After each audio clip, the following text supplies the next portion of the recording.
Assalamualaikum warahmatullahi wabarakatuh. Perkenalkan nama saya Amalia Tasyari Zailvina dengan NIM 4444190049 dari kelas B, mata kuliah aplikasi PCR pada teknologi pangan.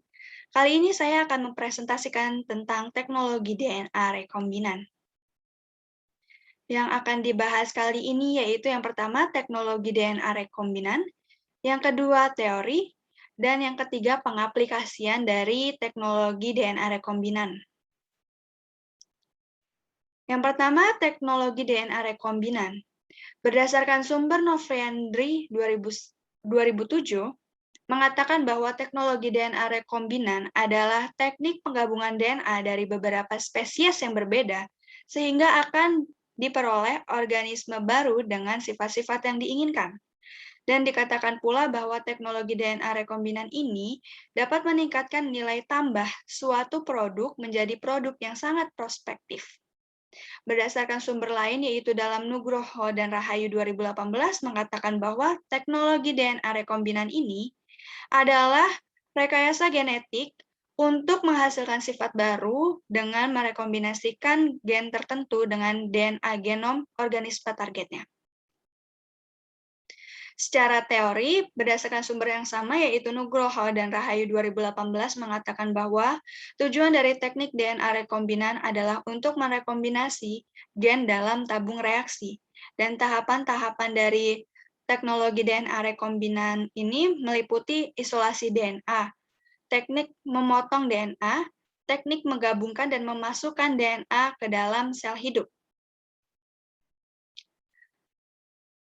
Teknologi DNA rekombinan ini memiliki dasar pemikiran, yaitu gen merupakan segmen DNA yang mengendalikan proses metabolisme di dalam sel makhluk hidup, dan memiliki prinsip dasar teknologi DNA rekombinan, yaitu yang pertama, penyediaan DNA, yang kedua, enzim restriksi, lalu ligase, transformasi DNA atau transfer informasi genetik ke sel inang dan memperbanyak DNA, lalu seleksi atau menyeleksi sel yang mengandung plasmid atau vektor rekombinan.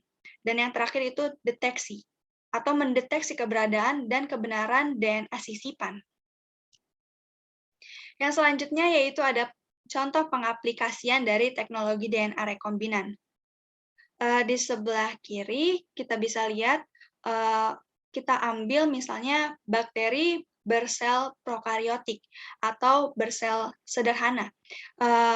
Bakteri ini di dalamnya memiliki kromosom bakteri dan plasmid. Nah, di sini juga ada gen yang akan digabungkan dengan plasmid si bakteri untuk dijadikan DNA rekombinan. Nah, dimisalkan saja gennya ini itu gen insulin. Nah, si gen ini mau dimasukkan ke dalam plasmid. Dan sebelumnya itu plasmidnya dipotong dulu menggunakan enzim restriksi pada warna hitam ini. Nah, kemudian setelah dipotong, gen ini dimasukkan ke dalam plasmid, lalu direkatkan menggunakan enzim ligase. Nah, ini itu sudah merupakan DNA rekombinan. Lalu si plasmid ini kemudian dimasukkan lagi ke dalam si bakteri. Nah, lalu dilakukan screening apakah sudah menyatu antara gen insulin yang tadi dengan plasmid, dan kemudian dapat diperbanyak sehingga menghasilkan insulin yang banyak. Lalu selanjutnya pengaplikasiannya itu bisa juga pada tikus gitu. Kita misalkan ambil saja itu sel limfa dari tikus ini yang akan digabungkan dengan sel kanker atau sel mieloma. Nah, sel limfa dan sel mieloma ini disatukan kemudian menghasilkan sel hibridoma.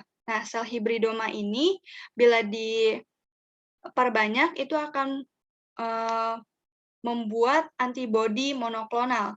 Nah, antibodi monoklonal ini kemudian dimasukkan lagi ke dalam tikus ini untuk diperbanyak.